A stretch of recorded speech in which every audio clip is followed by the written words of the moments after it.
Hello students. देखिए आज हमें जो पढ़ना है वो है फ्लक्स क्वांटाइजेशन। ठीक है, तो फ्लक्स क्वांटाइजेशन क्या है, किस तरह से इसको इसका डेरिवेशन किस तरह से हम निकालते हैं। तो बेसिक इंट्रोडक्शन समझना होता है कि फ्लक्स क्वांटाइजेशन क्या है। तो ये जो स्लाइड है, इस स्लाइड में हम क्या कर रहे हैं, आपको एक क्वेश्चंस दिए हैं कि किस तरह से क्वेश्चंस पूछे जाते हैं। ठीक है, जैसे जे की वैल्यू या derive the function J is equal to this one. Here E की value 2e is charge of the Cooper pair, M bar is the effective mass जो हम लंडन इक्वेशन में लेते हैं। ठीक है, N naught is the density of the condensated and C is the speed of light. Most important psi is the phase of super conducting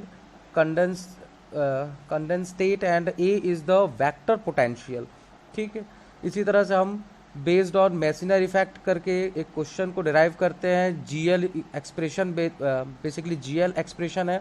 क्या है GL expression, इसको किस तरह से हमको आइडेंटिफाई करना होता है। ठीक, तो shows the magnetic field question इसमें मेंशन है। थर्ड दिया होता है कि calculate the value of magnetic flux quantization, you may have the CGS units, और आपको यूनिट्स दिया हुआ है, उसको हमको फाइंड आउट करना है।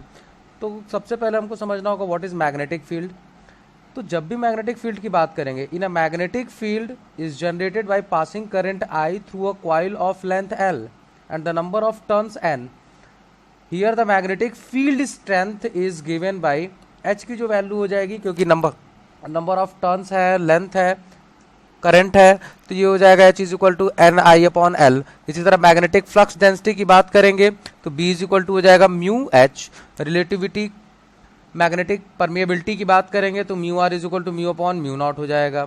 If M is the magnetization chi M, then B is equal to एक फॉर्मूला बनता है बी एच एम का, ये आप लोगों ने पढ़ा होगा। तो mu naught H plus mu naught M, और इसको लिखते हैं mu naught mu R H.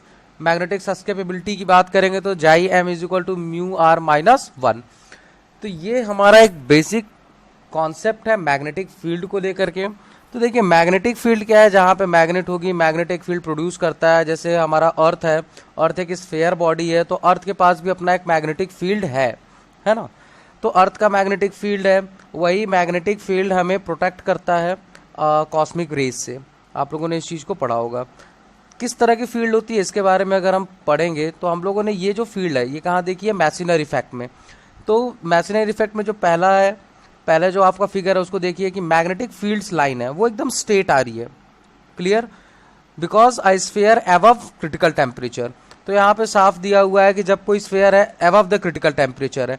देखिए सेकंड में क्या है, sphere below the critical temperature hence is become super conductor and excludes magnetic flux line from its interior. जब वो उसका टेम्परेचर डिक्रीज करेंगे तो वो क्या हो जाएगा, सुपर कंडक्टर हो जाएगा। बिलो देन क्रिटिकल टेम्परेचर की बात कर रहे हैं, और वो जो मैग्नेटिक फील्ड लाइन सीधे आ रही थी वो फील्ड लाइन क्या हो जाएगी, डाइवर्टेड हो जाएगी, तो गैप बन जाएगा। ठीक है, वो गैप आपको साफ साफ बीच में दिख रहा है, उसी को वोर्टेक्स लाइन बोलते हैं। क्लियर, उसी तरह हम एक टोराइड की बात करें, टोराइडल सुपर कंडक्टर है, keeping out the magnetic flux but including magnetic flux line within the sphere inside the toroidal rings. तो इसको जब देखते हैं तो जब हम किसी टोराइडियल की बात करेंगे, है ना, तो उसमें क्या होता है कि बाहर से भी जाता है अंदर से भी जाता है, यानी एक स्फीयर नहीं है। यहाँ हम टोराइडल की बात कर रहे हैं। क्लियर, तो ये फील्ड लाइंस हैं। इसी तरह की आपकी फील्ड्स लाइन है आपके अर्थ मैग्नेट पे भी, और वो किस तरह से वर्क करती है इसको देखते हैं।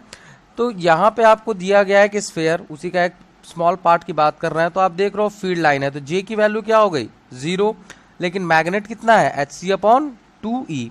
और जो फ्लक्स है, जो आपको देखा गया है फ्लक्स जो है, ठीक है, फ्लक्स कौन सा होगा, जो सेंटर से होता हुआ जा रहा है, वो जो फ्लक्स है वो फ्लक्स कितना होगा, एच सी अपॉन 2e। ठीक, तो ऑब्वियस ही बात है मैग्नेट है और फ्लक्स भी है। इसी तरह अगर हम कई पार्ट्स की बात करेंगे, जो सेकंड वाला ऑप्शन है उसमें आपको देख रहे हैं ये मैग्नेटिक वोर्टाइस है। ठीक है, इसका मतलब कुछ जो है ऊपर की साइड जा रहा है, कुछ नीचे की साइड आ रहा है, कुछ ऊपर की साइड जा रहा है, कुछ नीचे की साइड आ रहा है। तो जो फील्ड लाइन है वो फील्ड लाइन क्या है, अबव भी जा रही है, बिलो भी जा रही है। तो फील्ड लाइन को समझने के लिए यही है कि अगर किसी स्फीयर को हम किसी मैग्नेट के पास रख दे, तो मैग्नेट की एक प्रॉपर्टी होती है कि वो अपनी एक फील्ड क्रिएट करता है, उसको हम मैग्नेटिक फील्ड बोलते हैं। ठीक है, मीन्स कहीं भी मैग्नेटिक फील्ड होगी तो वहाँ मैग्नेट की ज़रूरत पड़ेगी, है ना। तो उसको हम बोलते हैं मैग्नेटिक फील्ड लाइंस, उसी के चारों तरफ जाती है। और मैग्नेटिक फील्ड लाइंस होती कैसे, ये भी आपको पता है कि वो अभी तो हम बात कर रहे हैं लीनियर की, लेकिन अगर नॉर्मल बार मैग्नेट की बात करेंगे तो बार मैग्नेट का जो फील्ड लाइन है वो किस तरह से होता है, आप देखेंगे स्फेरिकल शेप में होता है ना, यानी वो पॉजिटिव से नेगेटिव की साइड जाता है। स्पिन की बात करेंगे तो देखिए स्पिन में किस तरह का स्पिन रोटेशन है। तो स्पाइन वॉर्टेक्स की बात कर रहे हैं तो जब भी कोई सेंटर से जा रहा है तो ऑब्वियस सी बात है, देखिए डायरेक्शन किस साइड से किस साइड है।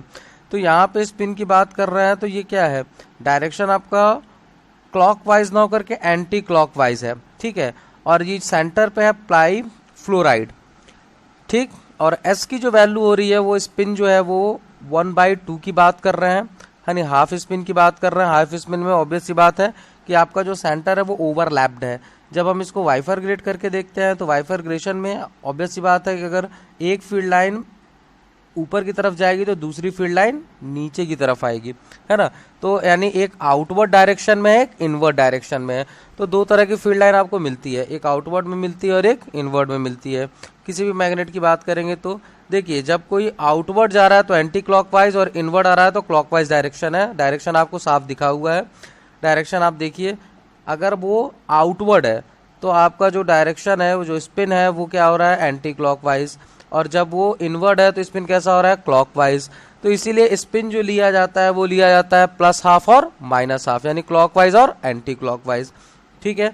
हम एक नॉर्मल सुपर कंडक्टर की बात करते हैं। Super conductor current in a ring, मान लीजिए कोई रिंग है तो इसी तरह का रिंग होगा, उसी को हमने एक फील्ड लाइन को दिखाया है कि बीच से फील्ड लाइन बाहर की तरफ गई है और करंट किस तरह से स्फीयर में रोटेट कर रहा है। तो रोटेशन है तो जो फील्ड लाइन है उसको हम फाई बी से रिप्रेजेंट कर रहे हैं, ठीक। तो जो फॉर्मूला होता है इंटीग्रेटर, जो integration path inside the ring material, वो वैल्यू कितनी होती है, m(n)q², q मतलब चार्ज है, m यहाँ पे हम मास लेंगे और n नंबर ऑफ टर्न्स लेंगे, ठीक है। ये हो जाता है J.dr, J क्या हो जाता है, डेंसिटी, फ्लक्स डेंसिटी हमने पढ़ी होगी, और J.dr माइनस फाई बी, और ये वैल्यू होती है NH/Q के, ठीक है। तो फाई बी की जो वैल्यू होती है वो कितनी होती है, NH/Q, क्लियर। फाई बी की वैल्यू है NH/Q।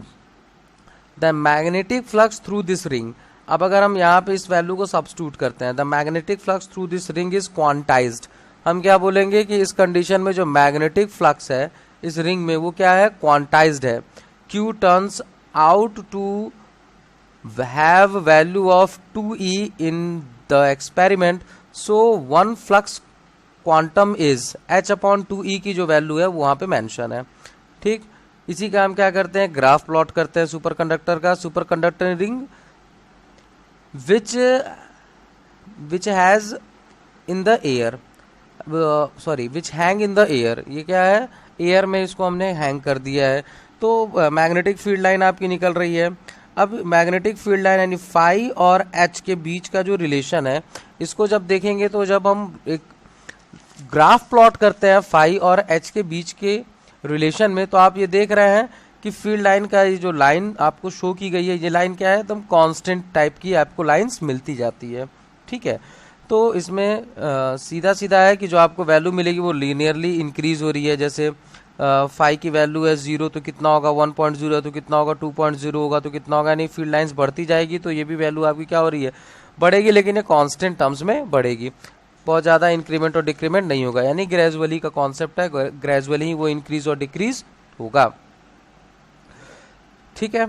और इसके लिए हमको मैसनरी इफेक्ट जो मैंने बताया है, तो मैसनरी इफेक्ट को आप थोड़ा सा पढ़ेंगे तब आपको समझ में आ जाएगा कि किस चीज़ की बात की जा रही है, ठीक। तो चार्ज पार्टिकल की बात करते हैं, travels in a field free region that surrounding another regions in which there is a trapped magnetic flux F, then upon completely a closed loop of the particles wave function will acquires the additional phase factor। तो वो additional phase factor ही यहाँ पे show किया गया है। हमने दो तरह के सुपर कंडक्टर की बात की, टाइप 1 टाइप 2, यानी एक होता है, देखिए टाइप 1 और टाइप 2 को आप समझते हैं, एक होता है प्योर और एक होता है इम्प्योर।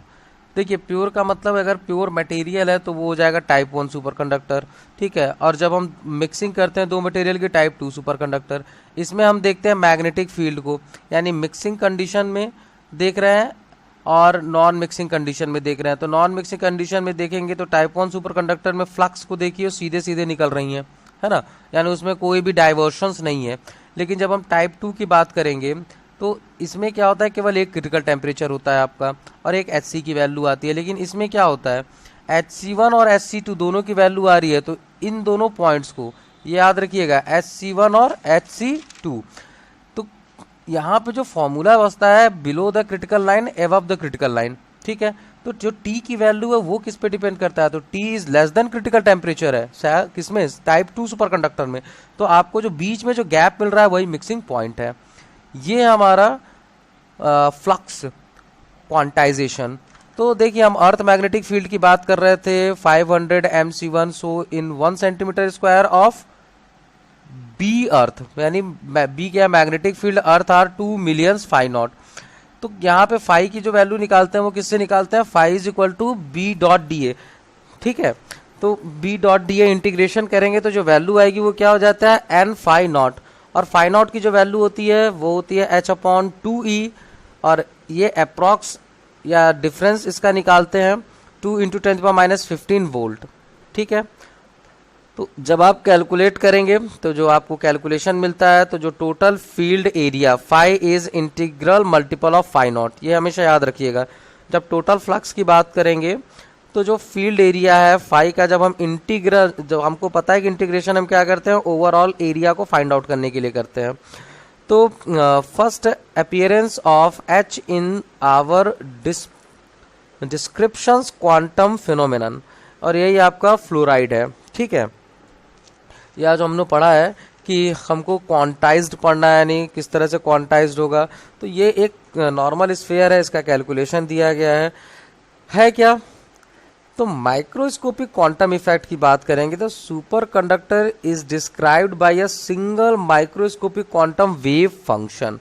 क्योंकि देखिए क्या है, ये एक वेव फॉर्म है। तो अगर हम क्वांटम मैकेनिक्स की बात करेंगे तो इसमें क्या है, ये माइक्रोस्कोपिक क्वांटम वेव फंक्शन है। तो वेव फंक्शन के लिए साई का यूज करते हैं, तो साई इज इक्वल टू क्या हो जाएगा, साई e⁻⁵ तो कॉन्सिक्वेंसेज की बात करेंगे तो magnetic flux is quantised in unit of, किस कंडीशन में क्वांटाइज्ड होगा, यूनिट क्या होगी, phi naught is equal to h/2e, r is equal to 0, allow persistent current, ठीक है, I flow maintain phi is equal to n phi naught in loop, n is integer, h is Planck constant, 2 is the Cooper pair charges, ठीक है। तो example of a flux quantization example अगर हम लेते हैं तो ये आपका एग्जाम्पल दिया हुआ है, एक सुपर कंडक्टिंग रिंग है, इसमें B is equal to del cross A, याद करिए मैक्सवेल इक्वेशन है, यानी one flux quantization in this loop requires a field of B is equal to कितना लेना पड़ेगा, फाई नॉट अपॉन एरिया। और एरिया आपका कुछ भी हो सकता है, एरिया आप अपने हिसाब से ले सकते हैं। तो यहाँ पे एक हमने लिया 50 माइक्रोमीटर और उसको वहाँ पे सब्स्टिट्यूट कर दिया, ठीक है।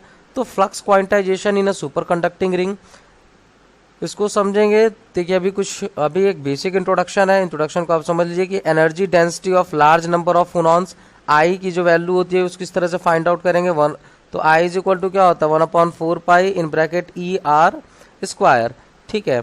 और यहाँ पे E किस में कन्वर्ट हो रहा है, BR में, और वैल्यू सब्स्टिट्यूट करेंगे तो क्या हो जाएगा, NRH कट ओमेगा। ER की जो वैल्यू होती है वो होती है √4πH omega NR e⁻⁰ in bracket में R लिख देते हैं, ठीक है। इसी तरह E* निकालते हैं, E* की जो वैल्यू होगी तो इसका मतलब क्या हो जाएगा, E और E* मतलब मैसिव की बात कर रहे हैं, तो वहाँ पे e⁻ जो है वो कितना हो जाएगा, -I⁻r।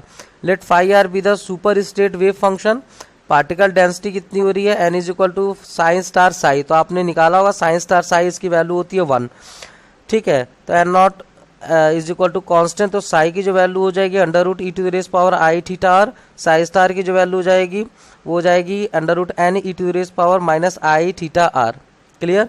इसी तरह साई की वैल्यू आप फाइंड आउट कर सकते हैं। वेलोसिटी ऑपरेटर तो हमने बताया था 1 होता है, तो आप देखोगे 1 हो ही जाएगा क्योंकि n उसकी वैल्यू 1 आ जाएगी, ठीक। लंडन इक्वेशन की बात करें तो लंडन इक्वेशन में आप क्या सब्स्टिट्यूट करते हो, तो करंट डेंसिटी ऑपरेटर जे की वैल्यू जो हमने फाइंड आउट किया है, तो J is equal to Q upon 2m और फाइनल वैल्यू माइनस ई आता है। Super conductor in the presence of magnetic field, J is equal to जो हमने फाइंड आउट किया था लास्ट टाइम सुपर कंडक्टर में, तो यहाँ पे आप उसी वैल्यू को सब्स्टिट्यूट करके सब्सट्रैक्ट कर देते हैं। लेट हमने क्या निकाला है कि psi is equal to psi star E to the raise power I phi, assume psi vary so with R, then J is equal to, आप जे की वैल्यू को कैलकुलेट कर सकते हैं inside J dot D L is equal to 0, तो आपको जो final value मिलेगी phi naught is equal to H C upon 2e। ठीक है, और इसी को हमको प्रूफ करना था।